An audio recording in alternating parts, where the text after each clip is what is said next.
Agora vamos falar sobre o conceito.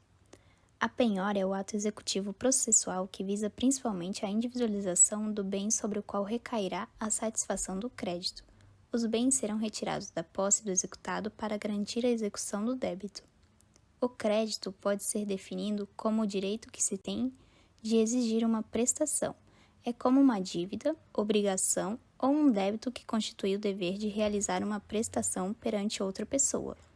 A penhora de créditos é basicamente a apreensão judicial dos créditos, de que o executado é titular ou que tenha expectativa de receber. Ela é uma modalidade de penhora especial, não sendo utilizada como preferência pela ordem do artigo 835 do CPC, já que a execução envolve não apenas o executado, mas também um terceiro que é o devedor do executado. Contudo, ainda assim, é utilizada em algumas situações, como as elencadas a seguir. O artigo 855 trata da hipótese da penhora de um crédito do executado que não está materializado em um documento que se possa prender. Aí, nesse caso, o oficial de justiça deve intimar tanto o terceiro devedor do executado para que ele saiba que o crédito em questão foi penhorado e que ele não vai poder mais pagar ao executado, quanto ao próprio executado, para informar que ele não deve dispor do crédito.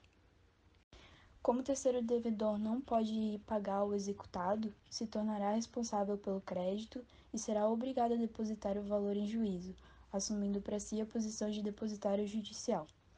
Caso depois da intimação de ambos aconteça do terceiro devedor pagar ao executado ou do executado dispor do crédito, tais atos não serão validados e ficará configurada a fraude de execução, possibilitando uma futura execução do terceiro, como no ditado: quem paga mal paga duas vezes. A respeito da penhora de crédito, a orientação do STJ é de que a medida imposta para que o devedor fique obrigado a depositar em juízo e não para pagar para o executado serve para evitar que o próprio executado receba o valor do crédito penhorado, o que acabaria frustrando a satisfação do crédito do exequendo. Já o artigo 856, ele vai falar sobre a penhora de títulos de crédito, que é basicamente quando o crédito é materializado em um título específico. Aí, nesse caso, a penhora vai ser feita através do oficial de justiça pela apreensão do documento que representa esse crédito em questão, como, por exemplo, uma nota promissória, uma letra de câmbio, uma duplicata ou um cheque, sendo que esse documento ele pode estar em posse ou não do executado. Aí, se no ato da intimação o oficial de justiça não apreender o título do crédito, mas o terceiro devedor confessar essa dívida, ele vai ser ali tido como depositário judiciário e só vai ficar desobrigado do pagamento dessa dívida quando depositar o valor em juízo. Se esse terceiro devedor negar o débito que ele tem com o executado, mas ainda assim o executado der a quitação da dívida, isso vai configurar fraude de execução e esse ato ele vai ser considerado ineficaz para o exequente. Se acontecer desse exequente querer esclarecer ou definir uma situação, ele pode pedir para que o juiz determine o comparecimento do executado e do terceiro devedor para que em uma audiência especial os depoimentos deles sejam tomados. O artigo 857 trata sobre a subrrogação do exequente no crédito que é do executado, podendo este atuar para a cobrança da dívida. Ou seja, caso o executado devedor seja exequente em uma outra relação processual e que nesta tenha títulos em execução ou processo na fase de sentença, o exequente pode, nesta ação, ocupar a legitimidade deste, tornando-se exequente originário. Porém, isso só pode ocorrer se o executado não oferecer embargos ou que este seja rejeitado. O parágrafo 1º do artigo 857 trata sobre a possibilidade do exequente ter a preferência pela alienação ao invés de subrogar-se em outro processo do executado. Se essa for a sua vontade, ele deve declarar que prefere alienar no prazo de 10 dias a contar da realização da penhora. Quando a penhora é realizada, o exequente é intimado e tem a partir dessa formalização 10 dias para dizer que não quer subrogar-se e quer que o crédito seja levado a leilão. A subrogação acontece de ofício e não precisa de nenhum requerimento das partes, por isso que o exequente é obrigado a manifestar que quer alienar para que isso aconteça. É necessário manifestar dentro do prazo. O parágrafo 2º do artigo 857 ressalta que, se por acaso o exequente não conseguir a satisfação de seu crédito, seja por não conseguir recebê-lo de terceiro ou por este não ser suficiente, ele pode continuar sendo subrogado na execução, buscando assim outros bens passíveis de penhora. O artigo 858 do CPC traz a hipótese em que a execução não possa ser sanada de uma vez só, pois a penhora pode recair sobre aluguéis, remuneração que provém de juros compensatórios ou indenizatórios, ou outras formas de prestações periódicas. O exequente tem a alternativa de levantar, ou seja, pagar o valor que receberá disso e descontar do valor total, para fins de amortização, que é um processo de extinção de uma dívida através de pagamentos periódicos, ou seja, a prestação. E, portanto, à medida que forem sendo depositados, serão descontados do crédito as importâncias recebidas, conforme as regras de imputação do pagamento estabelecidas no Código Civil. O artigo 859 ressalta que, se por acaso a penhora cair sob prestação ou restituição de coisa determinada, a intimação será feita ao terceiro, que é o devedor do executado, para que este faça o depósito.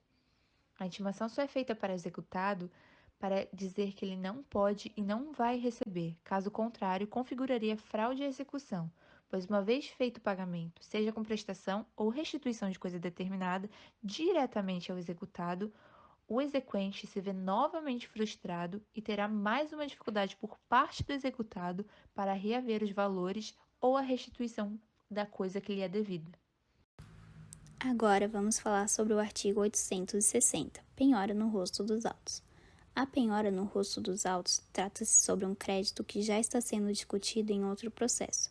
Tem-se, portanto, o dever de que a penhora no rosto dos autos seja colocada em destaque. Antigamente, quando os processos eram físicos, a averbação com destaque era feita colocando-se na capa do processo. Hoje em dia, a averbação é feita por meio de uma certificação dentro dos autos do processo, com algo como uma etiqueta ou qualquer coisa que indique e evidencie a informação sobre a penhora. Ainda sobre a averbação com destaque, a jurisprudência e a doutrina têm concordado no sentido de que se deve também, além de evidenciar por certificação nos autos, intimar as partes do outro processo e do processo que se refere à penhora, para que todos saibam dessa penhora. Uma outra situação que é especial da penhora de crédito é a penhora de mão própria. Apesar dela não ser expressa por lei, ela é muito reconhecida pelas jurisprudências e acontece quando o exequente ele é credor do executado e o executado também é credor desse exequente. Aí o resultado disso é a compensação da dívida de ambos. Por isso que, apesar dela se tratar também de uma penhora de créditos, ela é uma situação de penhora prioritária na ordem da preferência, porque o modo como ela é feita garante efetividade ao processo justamente porque ela não envolve terceiros. E aí ela se dá de forma direta entre o executado e o exequente.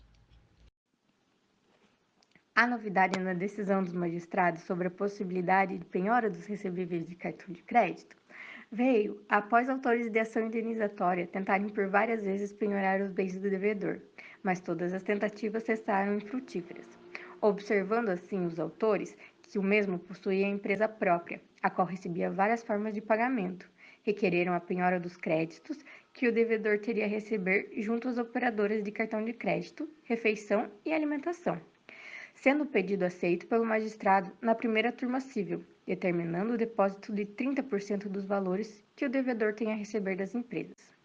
Desta forma, os recebíveis de cartão de crédito são passíveis sim de penhora.